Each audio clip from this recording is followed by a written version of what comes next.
बिस्मिल्लाहिर्रहमानिर्रहीम। या कादिरो या नाफियो की फ़जीलत। अस्सलामुअलैकुम वरहमतुल्लाहि वबरकातुहू।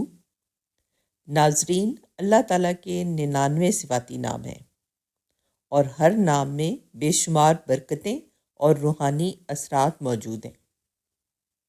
आज की वीडियो में हम दो बाबरकत अस्माए हुस्ना के बारे में जानेंगे। या कादिरो या नाफियो, ये दोनों अस्मा ऐसे हैं जो इंसान की ज़िंदगी में मुश्किलात को आसान करने और खैर व बरकत लाने का ज़रिया बनते हैं। या कादिरो की फ़जीलत। या कादिरो अल्लाह ताला के सिफ़ाती नामों में से एक है। इसका मतलब है वो ज़ात जो हर चीज़ पर कुदरत रखती है। कुरान पाक में अल्लाह ताला फरमाते हैं कि अल्लाह हर चीज़ पर कादिर है। जब बंदा अल्लाह को या कादिरो कहकर पुकारता है तो वो इस बात का इकरार करता है कि हर मुश्किल को आसान करने वाला अल्लाह है, हर नामुमकिन को मुमकिन बनाने वाला अल्लाह है। पढ़ने के फ़वाइद। उलमाए कराम के मुताबिक जो शख्स कसरत से या कादिरो पढ़ता है, अल्लाह ताला उसके मुश्किल काम आसान फरमा देते हैं। दिल में अल्लाह की कुदरत पर यकीन मजबूत हो जाता है। अगर कोई मुश्किल पेश आ जाए तो 100 मरतबा या कादिरो पढ़ कर अल्लाह से दुआ करें, इंशाअल्लाह आसानी पैदा होगी। या नाफियो की फ़जीलत। या नाफियो भी अल्लाह ताला का बहुत बाबरकत नाम है। या नाफियो का मतलब है वो ज़ात जो नफ़ा देने वाली है।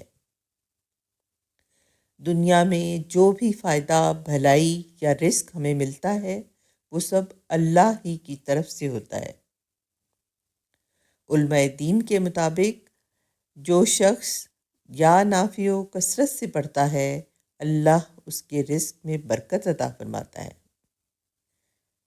नुकसान और मुसीबतों से हिफाजत होती है। कारोबार और ज़िंदगी में खैर पैदा होती है।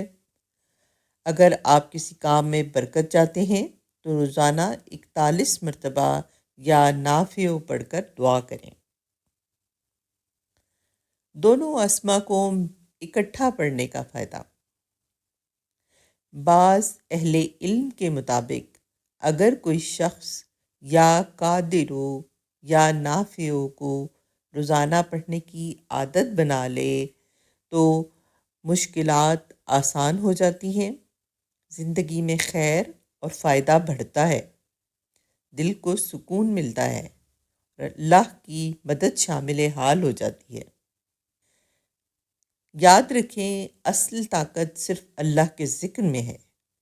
अगर आप भी अपनी ज़िंदगी में बरकत और सुकून चाहते हैं तो अल्लाह के अस्माए हुस्ना को अपनी ज़िंदगी का हिस्सा बना लें।